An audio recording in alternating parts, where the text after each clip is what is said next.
ಬಾರ್ಗಳನ್ನು ರಾಜ್ಯ ಸರ್ಕಾರ ನಿಷೇಧ ಮಾಡಿತ್ತು. ಅದರ ಬೆನ್ನಲ್ಲೇ ಸಿಸಿಬಿ ಪೊಲೀಸರು ತೀವ್ರ ಕಾರ್ಯಾಚರಣೆ ನಡೆಸಿದ್ರು.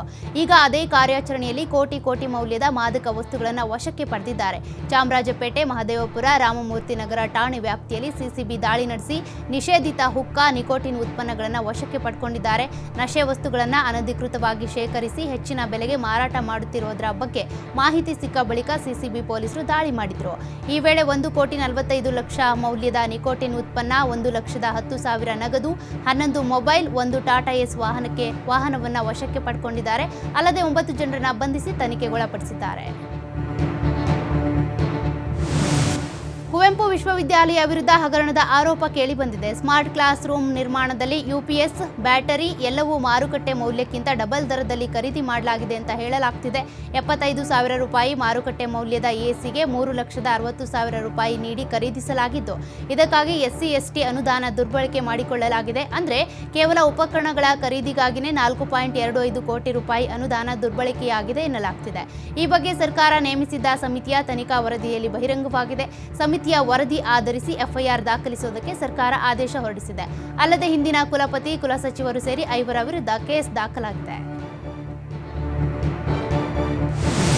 ತುಮಕೂರು ಜಿಲ್ಲೆ ಕುಣಿಗಲ್ನ ಕುಳಿನಂಜಯ್ಯ ಪಾಳ್ಯದಲ್ಲಿ ನಡೆದಿದ್ದ ಕೊಲೆ ಪ್ರಕರಣದ ಆರೋಪಿಗಳನ್ನು ಪೊಲೀಸರು ಅರೆಸ್ಟ್ ಮಾಡಿದ್ದಾರೆ. ಆರೋಪಿ ಶಾಂತಕುಮಾರ್, ಸಂತೋಷ್, ಹೇಮಂತ್ ಹಾಗೂ 3 ಬಾಲಾರೋಪಿಗಳು ಸೇರಿದಂತೆ 8 ಜನರನ್ನ ಕುಣಿಗಲ್ ಪೊಲೀಸರು ಅರೆಸ್ಟ್ ಮಾಡಿದ್ದಾರೆ. ಅತಿಥಿ ಶಿಕ್ಷಕ ಮರಿಯಪ್ಪನ ಕೊಲೆಗೆ ಆತನ ಹೆಂಡತಿ ಮತ್ತು ಮಗಳೇ ಸುಪಾರಿ ಕೊಟ್ಟಿದ್ರು ಎಂಬುದು ಬೆಳಕಿಗೆ ಬಂದಿದೆ. ಈತನ ಮಗಳು ಹೇಮಲತಾ ನರ್ಸಿಂಗ್ ಕಾಲೇಜಿನಲ್ಲಿ ಕೆಲಸ ಮಾಡ್ತಾ ಇದ್ಲು. ಶಾಂತಕುಮಾರ್ ಎಂಬುವರನ್ನ ಪ್ರೀತಿ ಮಾಡ್ತಾ ಇದ್ಲು. ಇದಕ್ಕೆ ವಿರೋಧ ವ್ಯಕ್ತಪಡಿಸಿದ್ದಕ್ಕೆ ಮರಿಯಪ್ಪನನ್ನ ಕೊಲೆ ಮಾಡಿದ್ದಾಳೆ ಎನ್ನಲಾಗಿದೆ. ಚಿಕ್ಕಬಳ್ಳಾಪುರ ನಗರದ ಪರಿಸರ ಮಾಲಿನ್ಯ ನಿಯಂತ್ರಣ ಮಂಡಳಿಯ ಪ್ರಾದೇಶಿಕ ಕಚೇರಿ ಮೇಲೆ ಲೋಕಾಯುಕ್ತ ಅಧಿಕಾರಿಗಳು ದಾಳಿ ನಡೆಸಿದ್ದಾರೆ. ಈ ವೇಳೆ ಗುತ್ತಿಗೆ ಆಧಾರದ SDA ಕಾಜಾವಲ್ಲಿ ಎಂಬುವವರು ಲೋಕಾಯುಕ್ತ ಪೊಲೀಸರ ಬಲೆಗೆ ಬಿದ್ದಿದ್ದಾರೆ. ಚಿಕ್ಕಬಳ್ಳಾಪುರ ನಗರದ ಆನಂದ್ ಲೇಔಟ್ನಲ್ಲಿರುವ ಕಚೇರಿಯಲ್ಲಿ 30,000 ಲಂಚ ಪಡೆಯುವಾಗ ಲೋಕಾಯುಕ್ತ ಪೊಲೀಸರ ಬಲೆಗೆ ಬಿದ್ದಿದ್ದಾರೆ. ಪೆಟ್ರೋಲ್ ಬಂಕ್ಗೆ ಪರವಾನಗಿ ನೀಡೋದಕ್ಕೆ ಲಂಚಕ್ಕಾಗಿ ಬೇಡಿಕೆ ಇಟ್ಟಿದ್ದು ಶ್ರೀನಿವಾಸ್ ಎಂಬುವರಿಂದ ಲಂಚ ಸ್ವೀಕರಿಸುವಾಗ ಸಿಕ್ಕಿಬಿದ್ದಿದ್ದಾರೆ. ಚಿಕ್ಕಬಳ್ಳಾಪುರ ಲೋಕಾಯುಕ್ತ SP ರಾಮ್ ಅರಸಿದ್ದಿ ನೇತೃತ್ವದಲ್ಲಿ ಕಾರ್ಯಾಚರಣೆ ನಡೆದಿದ್ದು ವಿಚಾರಣೆ ಮುಂದುವರೆದಿದೆ. ಬೆಂಗಳೂರಲ್ಲಿ ಟ್ರಾಫಿಕ್ ಪೊಲೀಸರ ಕೈ ಕಚ್ಚಿದ ಬೈಕ್ ಸವಾರ ಕೊನೆಗೂ ಕೆಡ್ಡಾಗೆ ಬಿದ್ದಿದ್ದಾನೆ. BTM ಲೇಔಟ್ ನಿವಾಸಿ ಸೈಯದ್ ಶಫಿ ಹೆಲ್ಮೆಟ್ ಧರಿಸದೆ ಬೈಕ್ ಚಲಾಯಿಸ್ತಾ ಇದ್ದ. ಈ ವೇಳೆ ಟ್ರಾಫಿಕ್ ಪೊಲೀಸರು ಸವಾರನ ಫೋಟೋ ಕ್ಲಿಕ್ಕಿಸೋದಕ್ಕೆ ಮುಂದಾಗಿದ್ರು. ಫೋಟೋ ತೆಗಿತಾ ಇದ್ದ ಪೊಲೀಸರ ಕೈಯಿಂದ ಮೊಬೈಲ್ ಅನ್ನು ಕಸ್ಕೊಂಡು ಕಿಡಿಗೇಡಿ ಯತ್ನಿಸಿದ್ದ.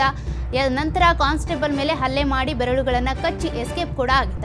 ಈ ಘಟನೆ ಮೊಬೈಲ್ನಲ್ಲಿ ಸರಿಯಾಗಿದ್ದು ವಿಲ್ಸನ್ ಗಾರ್ಡನ್ ಠಾಣೆಯಲ್ಲಿ ಕೇಸ್ ದಾಖಲಾಗಿತ್ತು. ಆಗ ಆತನ ಬೈಕ್ ನಂಬರ್ ಅನ್ನು ಪರಿಶೀಲಿಸಿ ಈಗ ಆರೋಪಿಯನ್ನು ಬಂಧಿಸಿದ್ದಾರೆ. ಶಿವಮೊಗ್ಗದಲ್ಲಿ ನಡೆದ ಹೋರಿ ಹಬ್ಬದಲ್ಲಿ ಅನಾಹುತ ನಡೆದು ಹೋಗಿದೆ. ಹಬ್ಬದ ವೇಳೆ ಹೋರಿ ತಿವಿದ ಪರಿಣಾಮ ಯುವಕನೊಬ್ಬ ಸಾವನ್ನಪ್ಪಿದ್ದಾನೆ. ಶಿಕಾರಿಪುರ ತಾಲೂಕಿನ ಕಲ್ಮನೆ ಗ್ರಾಮದಲ್ಲಿ ಈ ಘಟನೆ ನಡೆದಿದೆ.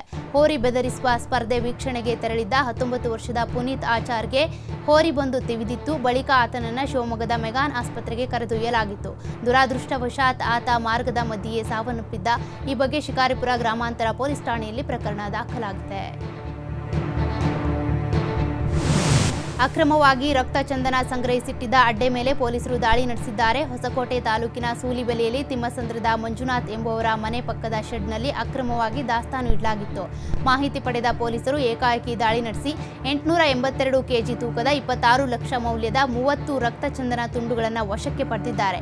ಇನ್ನು ಇರ್ಫಾನ್ ಖಾನ್, ವಾಸಿಂ ಖಾನ್, ಜಮೀರ್ ಖಾನ್, ಶೇಖ್ ಶಹಬುದ್ದೀನ್, ಶೇಖ್ ಇಮ್ರಾನ್ ಖಾನ್ ಹಾಗೂ ಮಂಜುನಾಥ್ ಎಂಬುವರನ್ನು ವಶಕ್ಕೆ ಪಡೆದು ತೀವ್ರ ವಿಚಾರಣೆ ನಡೆಸಿದ್ದಾರೆ. ಜೀವನದಲ್ಲಿ ಜಿಗುಪ್ಸೆಗೊಂಡು ತಾಯಿ ಮಗಳು ಆತ್ಮಹತ್ಯೆ ಮಾಡಿಕೊಂಡಿರುವ ಘಟನೆ ಕಲಬುರಗಿ ಜಿಲ್ಲೆ ಶಹಬಾದ್ನಲ್ಲಿ ನಡೆದಿದೆ. 45 ವರ್ಷದ ಸುಮಲತಾ ಹಾಗೂ 22 ವರ್ಷದ ವರ್ಷ ಆತ್ಮಹತ್ಯೆ ಮಾಡಿಕೊಂಡಿದ್ದಾರೆ. ಆತ್ಮಹತ್ಯೆ ಮಾಡಿಕೊಂಡಿರುವವರು ಕಲಬುರಗಿಯ MB ನಗರ ಬಡಾವಣೆಯ ನಿವಾಸಿಗಳು. ಈ ಬಗ್ಗೆ ಸ್ಥಳಕ್ಕೆ ಭೇಟಿ ನೀಡಿದ ಪೊಲೀಸರು ಶಹಬಾದ್ ಪೊಲೀಸರು ಪ್ರಕರಣವನ್ನು ದಾಖಲಿಸಿಕೊಂಡಿದ್ದಾರೆ.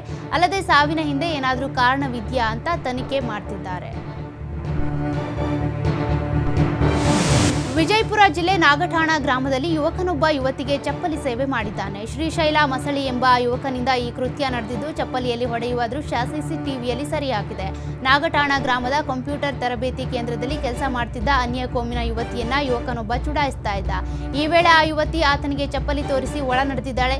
ಇದರಿಂದ ಕೋಪಗೊಂಡ ಯುವಕ ಕಂಪ್ಯೂಟರ್ ತರಬೇತಿ ಕೇಂದ್ರದ ಒಳ ನುಗ್ಗಿ ಆಕೆಯನ್ನ ಹೊರ ಎಳೆದು ಚಪ್ಪಲಿಯಿಂದ ಹೊಡೆದಿದ್ದಾನೆ. ಇನ್ನು ವಿಜಯಪುರ ಗ್ರಾಮೀಣ ಪೊಲೀಸ್ ಠಾಣೆಯಲ್ಲಿ ದೂರು ದಾಖಲಾಗಿದ್ದು ಆರೋಪಿ ಪರಾರಿಯಾಗಿದ್ದಾನೆ. ಚಲಿಸುತ್ತಿದ್ದ ಬೈಕ್ ಹಾಗೂ ಲಾರಿ ಮೇಲೆ ಏಕಾಏಕಿ ಮರದ ಕೊಂಬೆಯೊಂದು ಬಿದ್ದಿರುವ ಘಟನೆ ಶಿವಮೊಗ್ಗ ತಾಲೂಕಿನ ಗೋಂದಿಚೆಟ್ನಹಳ್ಳಿ ಗ್ರಾಮದ ಬಳಿ ನಡೆದಿದೆ. ಘಟನೆಯಲ್ಲಿ ಬೈಕ್ನಲ್ಲಿದ್ದ ಮಗು ಸೇರಿ ಪೋಷಕರಿಗೆ ಗಾಯಗಳಾಗಿದ್ದು ಮೂವರು ಕೂಡ ಗಂಭೀರವಾಗಿ ಗಾಯಗೊಂಡಿದ್ದಾರೆ. ಭದ್ರಾವತಿ ತಾಲೂಕಿನ ಸನ್ಯಾಸಿ ಕೊಡಮಗ್ಗಿ ಗ್ರಾಮದ ನಿವಾಸಿಗಳಾದ ಶಫಿ ಸಾಬ್, ಮಗಳು ಪ್ಯಾರಿಬಿ ಹಾಗೂ ಮೊಮ್ಮಗಳು ಗೌಸಿಯಾ ಎಂಬುವರ ಸ್ಥಿತಿ ಗಂಭೀರವಾಗಿದ್ದು ಶಿವಮೊಗ್ಗ ಹಾಗೂ ಉಡುಪಿಯ ಖಾಸಗಿ ಆಸ್ಪತ್ರೆಯಲ್ಲಿ ಚಿಕಿತ್ಸೆ ನೀಡಲಾಗುತ್ತಿದೆ. ಗೋಂದಿಚೆಟ್ನಹಳ್ಳಿಯ ವೀರಭದ್ರ ಟ್ರೇಡರ್ಸ್ ಮುಂಭಾಗ ನಡೆದ ಅಪಘಾತದ ದೃಶ್ಯಾವಳಿ ಸಿಸಿ ಕ್ಯಾಮೆರಾದಲ್ಲಿ ಸೆರೆಯಾಗಿದ್ದು ಶಿವಮೊಗ್ಗ ಗ್ರಾಮಾಂತರ ಪೊಲೀಸ್ ಠಾಣೆಯಲ್ಲಿ ಪ್ರಕರಣ ದಾಖಲಾಗಿದೆ.